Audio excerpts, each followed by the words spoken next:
우리는 지금 출애굽기의 말씀을 함께 나누고 있습니다. 여러분들 오늘은 이 성막에 대한 이야기가 시작되었습니다. 자, 출애굽기는 크게 세 부분으로 나누어 있는데요.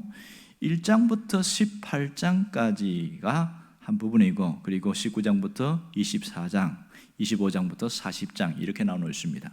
자, 1장부터 18장까지는 출애굽해서 르비딤이라는 곳에까지 와서 있었던 사건을 이야기를 하는데, 이걸 뭐라고 그러냐면 바로 억압으로부터의 자유 이렇게 표현합니다. 억압으로부터의 자유, 정치적 억압으로부터의 자유를 얻은 것을 말하죠.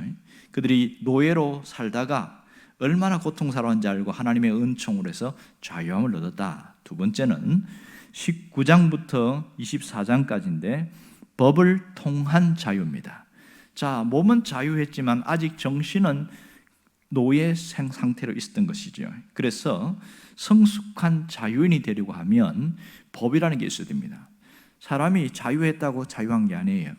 우리가 1.36년 있다가 8.15 해방이 됐는데 이제는 자유다 그러면서 마음껏 휘두르는 사람이 있어요.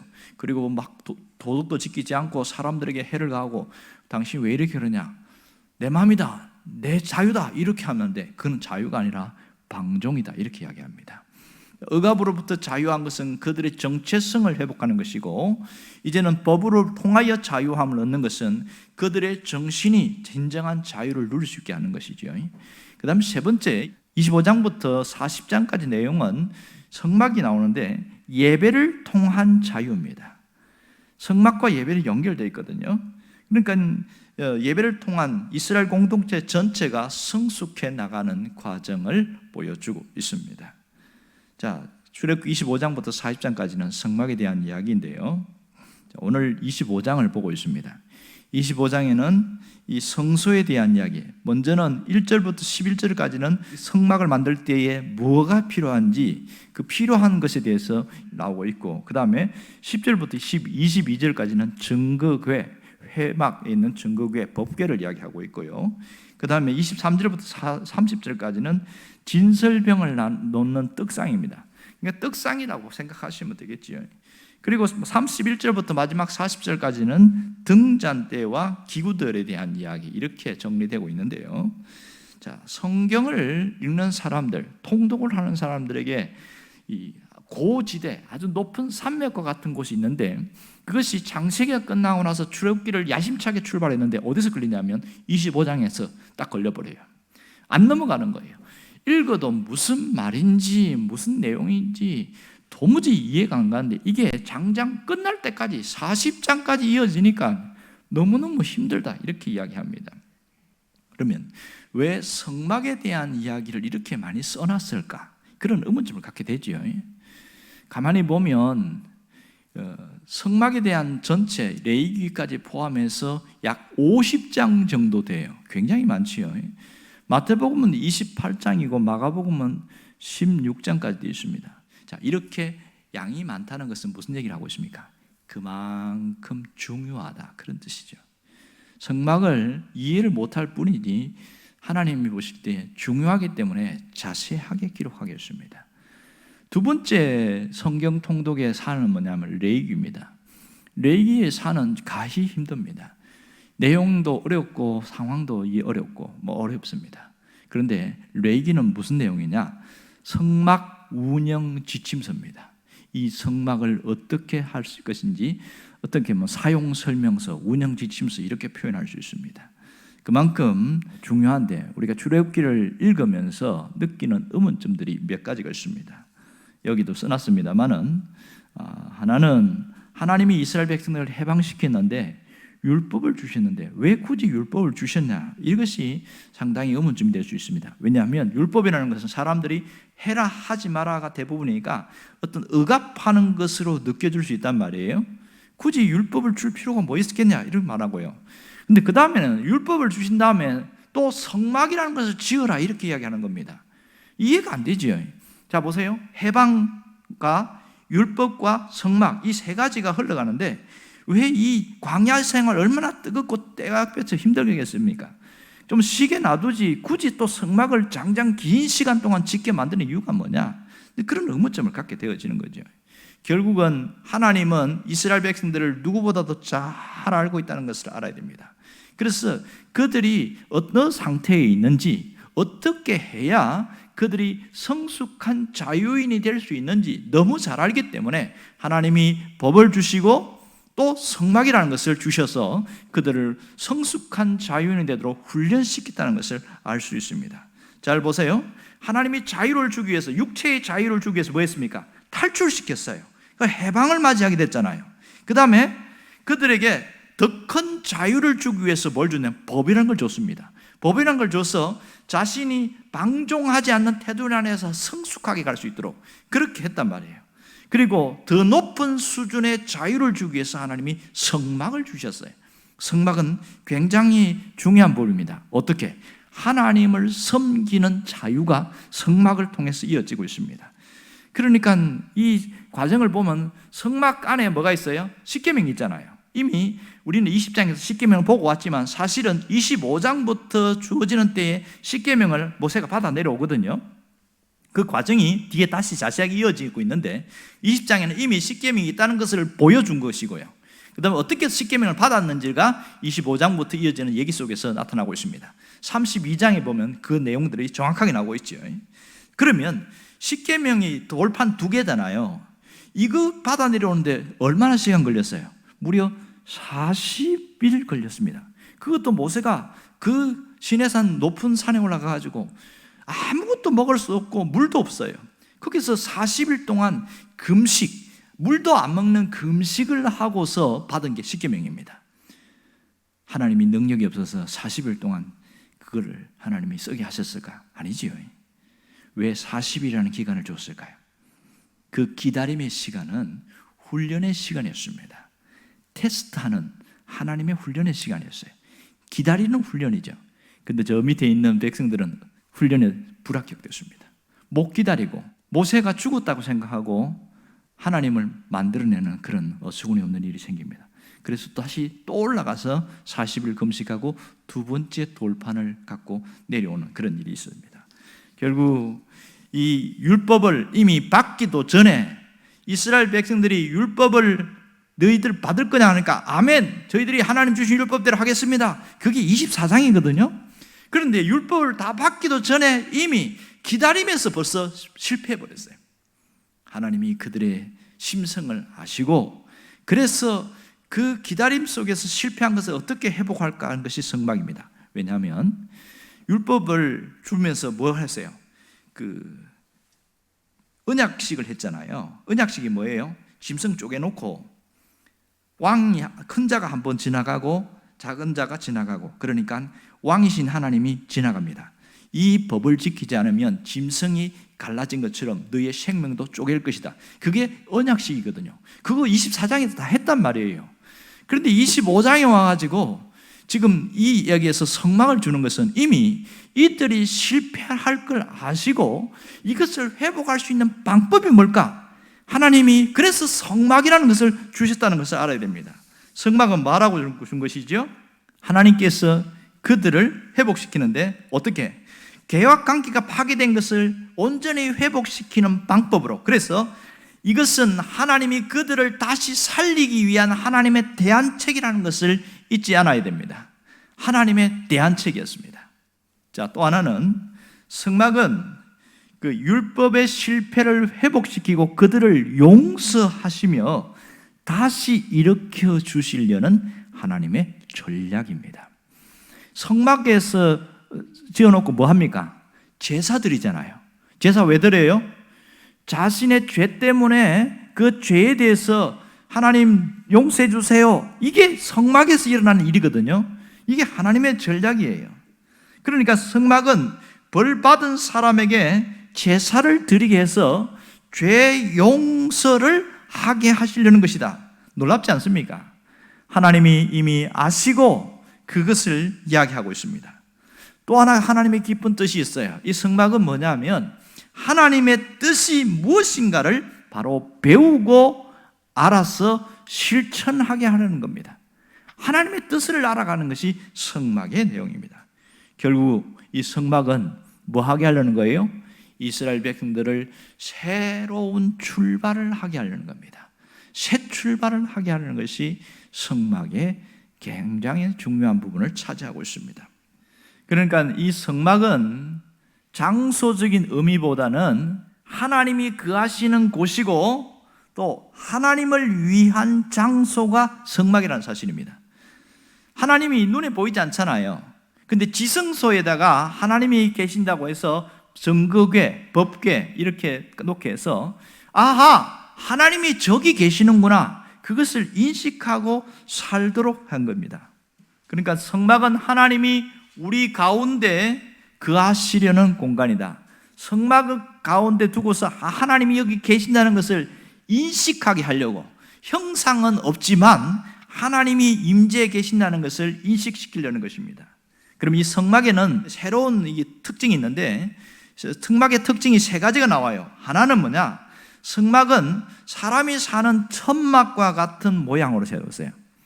여러분, 신전을 세울 때 신이 있는 곳은 어떻게 합니까? 크고 화려하고 대단합니다. 그런데 사람이 사는 천막과 같다는 것은 평범하다는 거지요. 왜 성막이냐? 거룩한 장막의 약자가 성막이라는 뜻이거든요. 두 번째는 이 성막은 모든 백성들이 있는 가운데에 한 중앙에다가 성막을 세웠다는 게 특징입니다. 이스라엘 지파가 12지파지요. 그래서 동서남북으로 해서 세 지파씩 이렇게 놓는데 한 중앙에 뭐가 있을까요? 성막이 있는 거예요. 그러면 그들이 텐트를 칠 때에 입구를 어떻게 놔야 될까? 성막을 바라보는 쪽으로 입구를 놔야 되는 거예요. 항상 아침에 자고 일어나면 뭐가 보이게 할까요? 성막이 보이게 되는 거예요. 그것이 굉장히 중요하다는 거예요. 이게 무슨 뜻입니까? 성전 중심적으로 살아라. 그것을 훈련시킨 거예요. 그러니까 텐트 치는 것도 딴 방향으로만 안 되고 성막을 바라보도록 그렇게 하는 것이 중요했고요. 세 번째는 이 성막이 크거나 화려하지 않았다는 것이 특징입니다. 이 다른 신전들은 보면 굉장히 큽니다. 아주 신비감을 줄 정도로 큰 거고, 그다음에 사람들이나 마을과 떨어진 곳에 신전을 세워요. 그러나 하나님은 그 이방 신들과 같지 않고 이스라엘 가장 중심에다가 세우도록 했다는 겁니다. 그럼 오늘 이 성막은 핵심이 뭐냐? 성막은 뭘 얘기하고 있습니까? 한마디로 말하면 하늘나라의 축소판이다, 그렇게 말할 수 있습니다. 모세가 하늘에 있는 한 성전의 모형을 본따서 만든 것이 성막입니다. 히브리서 9장 23절 말씀, 그러므로 하늘에 있는 것들의 모형은 이런 것들로서 정결하게 할 필요가 있었으나 하늘에 있는 그것들은 이런 것들보다 더 좋은 재료를 할 것이니라. 여기 보면 하늘에 있는 것들의 모형은 이랬습니다. 이게 뭡니까? 성막이죠. 그게 이미 나와 있습니다. 결국 성막은 하늘나라의 성소의 모델 하우스다, 이렇게 바로 표현할 수 있습니다. 그래서 오늘 성경의 8절에 보면 뭐라고 이야기하냐면 그들이 나를 위하여 지을 것이니라. 나를 위하여 지어라. 그러면서 이 오늘 25장에서는 성막에 드는 재료가 무엇인지를 자세하게 이야기를 하고 있습니다. 이게 특징이죠. 시작은 하나님이 했지만 완성은 누가 시켜야 됩니까? 사람이 완성을 시키는 거죠.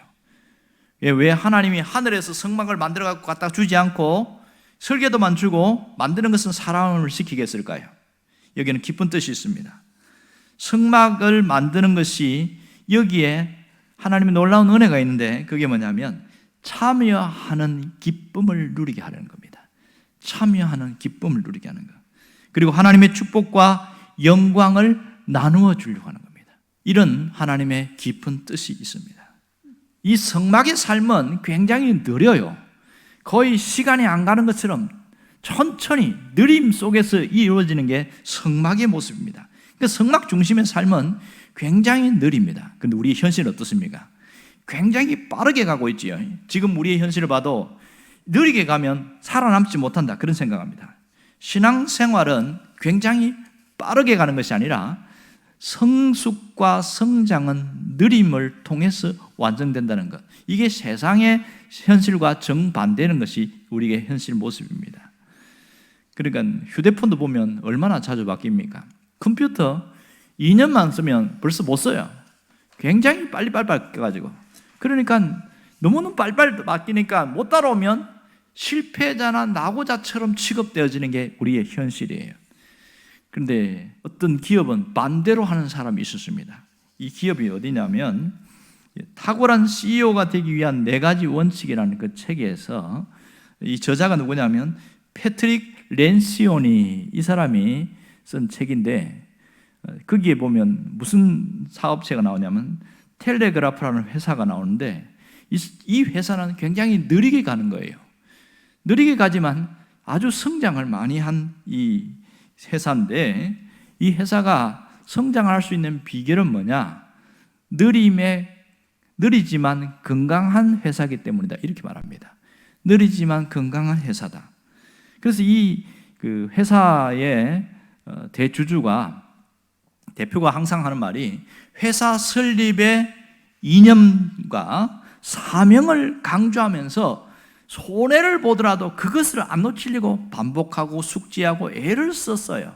그렇게 했더니 어떤 일이냐면, 어떤 그 프로젝트를 하기 위해서 내놓잖아요. 그러면 이것은 지위하고 상관없이 그것은 이게 문제입니다, 이게 문제입니다, 이런 걸 대안으로 내놓으면 됩니다 하면서 치열한 공방전도 벌어진다는 거예요. 그런 일이 회의를 하면서 있는데, 근데 회의가 딱 끝나고 나면 거기에 대해서 깨끗하게 잊어버리고 감정을 갖잖아요. 한국 사람들은 너 나한테 감정했으니까 그렇게 말했지, 그런 생각을 하겠지요. 근데 이 사람들은 그런 게 없다는 겁니다. 이미 회사 구조 자체가 그렇게 되어 있다는 거예요. 그래서 딱 회사 회의 끝나면 정상 상태로 돌아가는 거예요.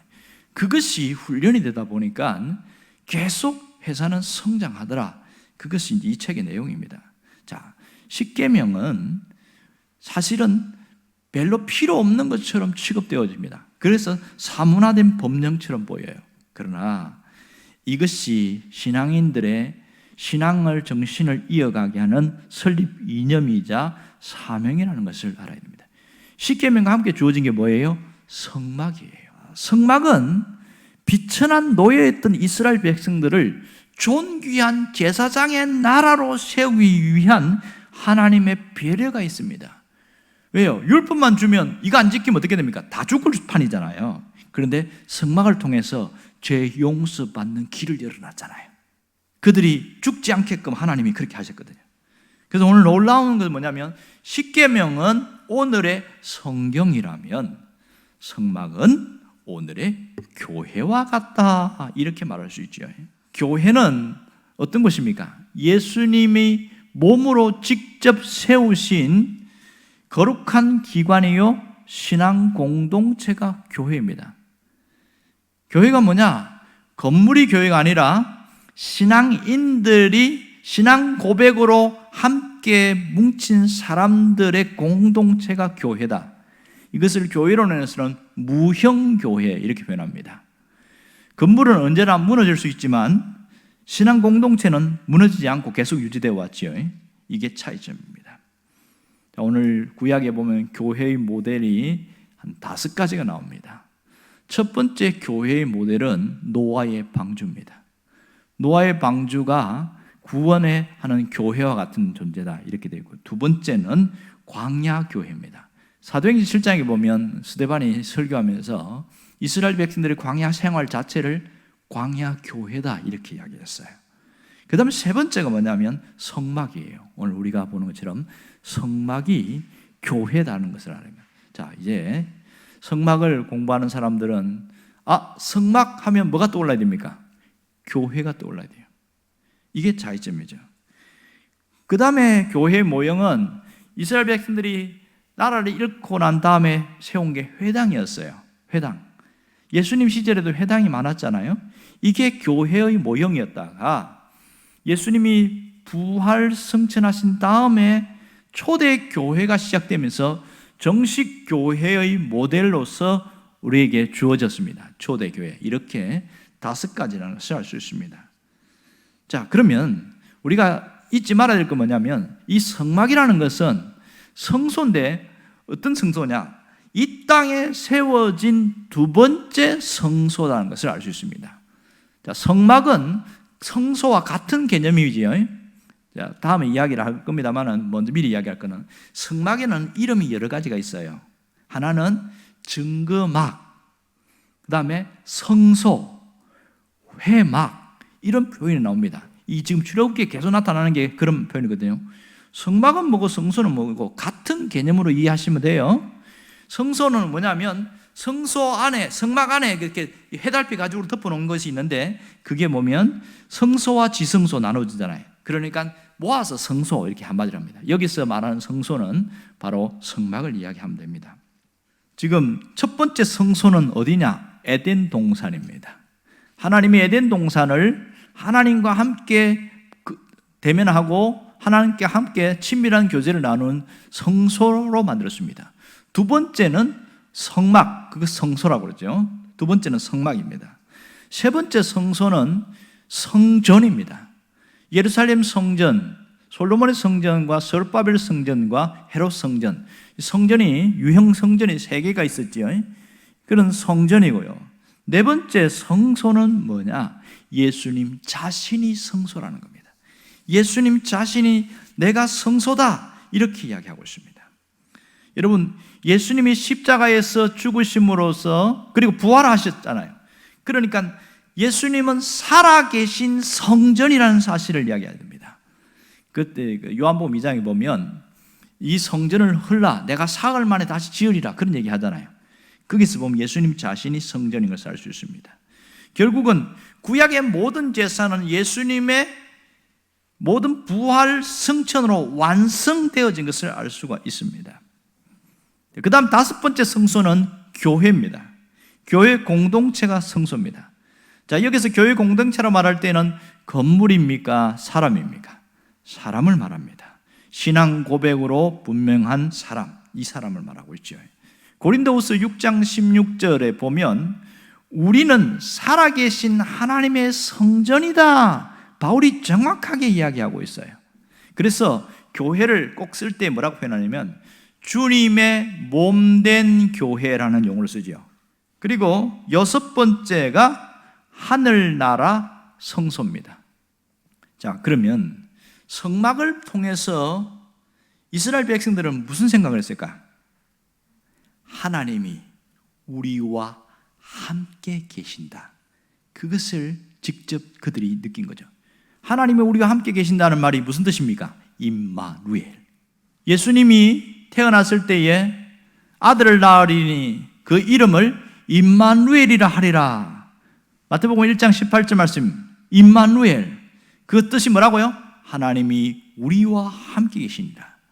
이것이 구약의 성막을 통해서 이어진 임마누엘이 예수님의 탄생으로 이어졌다는 것을 잘 봐야 됩니다.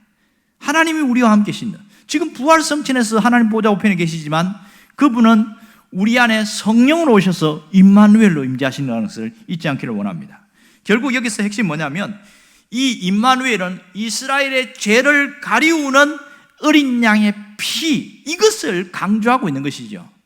이스라엘의 죄를 가리우는 어린 양의 피다. 이것 때문에 성막을 짓겠다는 것을 알아야 됩니다. 결국은 성막을 통해서 뭘 생각나게 합니까? 내 죄를 어떻게 씻을 수 있을까? 그것을 해결할 수 있는 장소를 열어놨습니다.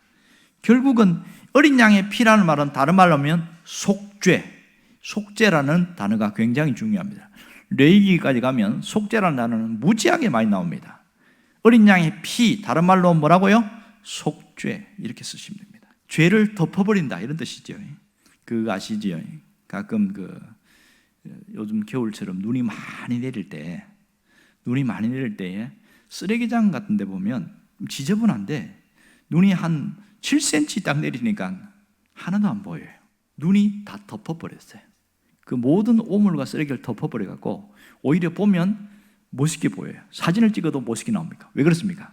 눈이 덮으니까 안 보이는 거죠. 자, 마찬가지예요.